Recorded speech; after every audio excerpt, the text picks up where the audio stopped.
మూలాలే అంటోంది. మనుస్మృతి శాస్త్రాలకు పురాణాలకు పుట్టినిల్లైన మన భారతదేశంలో త్రేతాయుగంలో సీతను పరాభవించి రావణుడు, ద్వాపర యుగంలో ద్రౌపదిని అవమానపరిచి కౌరవులు ఎలా నాశనమయ్యారో మనందరికీ తెలుసు.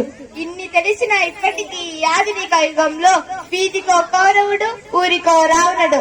నవనాగరిక సమాజంలో కార్యాలయాలలో, విద్యాలయాలలో అన్ని చోట్ల స్త్రీలను కీచుకుడిలా వెంటపడి వేధిస్తున్నారు.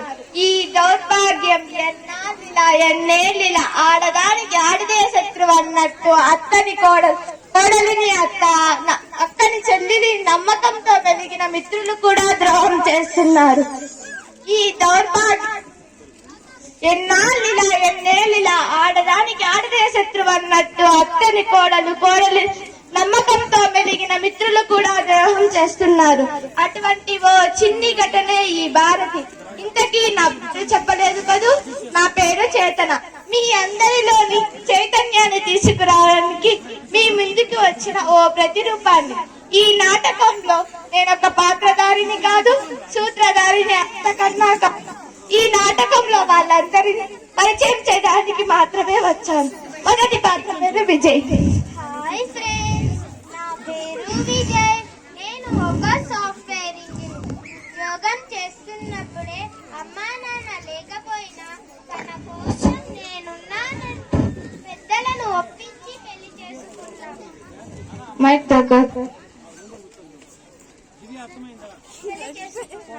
త్వరలో భారతిని కూడా తీసుకొని వస్తాను. మరొక ముఖ్యమైన విషయం ఏమిటి అంటే త్వరలో తల్లిదండ్రులు కాబోతున్నాం. తర్వాతి పాత్ర పేరు భారతి. అందరికీ నమస్కారం. నా పేరు భారతి. చిన్నప్పుడే అమ్మా నాన్న చనిపోతే అనాథాశ్రమంలో పెరిగి పెద్దయ్యా. బాగా చదివి మంచి ఉద్యోగం కూడా సంపాదించా. అటువంటి నా అదృష్టం కొద్దీ నా జీవితంలోకి విజయ్ తనతో పాటు తన ఫ్యామిలీ, నా ఫ్యామిలీ అయ్యింది. వీళ్ళే నా జీవితం. తర్వాతి పాత్ర పేరు అమ్మో, చెప్పాలంటేనే భయం. ఎందుకంటే తానొక గయ్యాలి అత్త. మీరే చూడండి. ఏంది చెప్పేది? కోడ్లు కట్నమిచ్చే ఎందరో అమ్మాయిలుంటే మా శుద్ధ పప్పు దీన్ని నా తలకంటించాడు. ఈ దుర్ద్ర కొట్టిది ఎంత తొందరగా చేస్తే కానీ నాకు ప్రశాంతత ఉండదు. ఏమంటారండి? నేనేమంటాను, నువ్వేమంటే అదే అంటాను.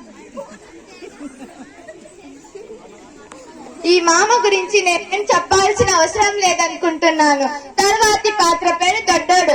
పాపం మూగోడు. చిన్నప్పటి నుంచి గట్టి కాళ్ళు నాయని మాట్లాడలేదని మన గయ్యాలి అత్త ఏ జీతం లేకుండా మిగిలింది పడేస్తే కుక్కలా పడుంటాడని ఇంట్లో పెట్టుకుంది.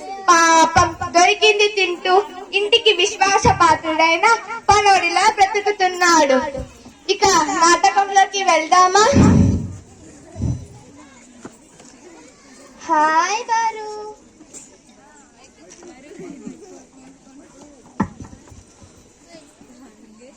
హాయ్ బారు, అంతా ఓకే కదా? నీకో సర్ప్రైజ్ ఉంది.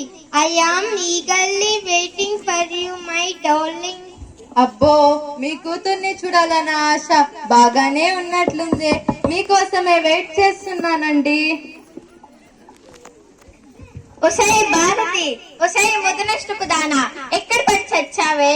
ఒరే దొడ్డోడా, అది ఎక్కడ పడి చచ్చిందో చూడు.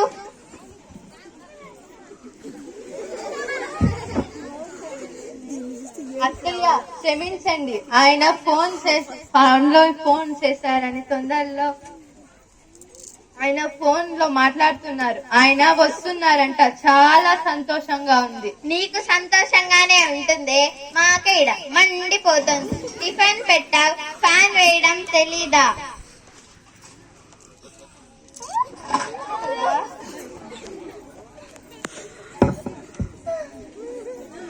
అత్తయ్య, ఆయన ఫోన్ చేశారని తొందరలో ఫ్యాన్ స్విచ్ ఆన్ చేయడం మర్చిపోయాను అత్తయ్య.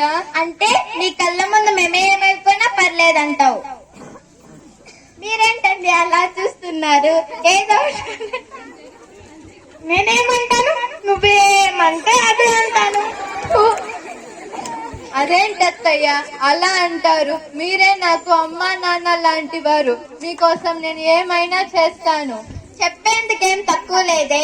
టిఫిన్ పెట్టావు, నీళ్లు పెట్టావా, ఎక్కిలతో చంపేయాలనే కదా నీ ప్లాన్.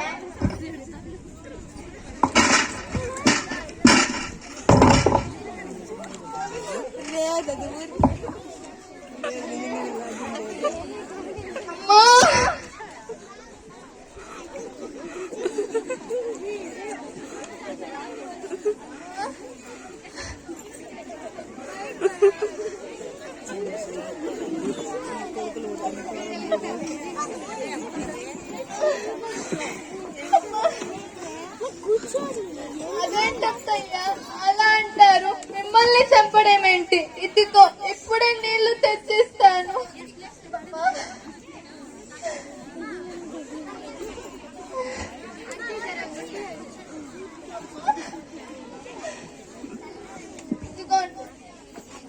ఇది అసలు మనుషులు తినే మా ఇంట్లో కుక్కలు కూడా తినవు.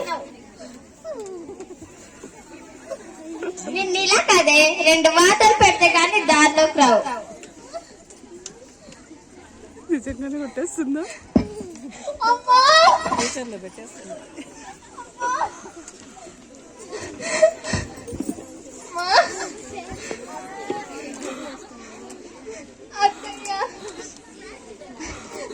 అసలే నిండు గర్భిణి, ఇలా మీరు హింసిస్తుంటే కడుపులో ఉన్న పాప ఏమైపోతుంది? పాప అంటే ఆడబిడ్డ అనుకో అయ్యిందా? ముందు నువ్వు బ్రతుంటే కదే.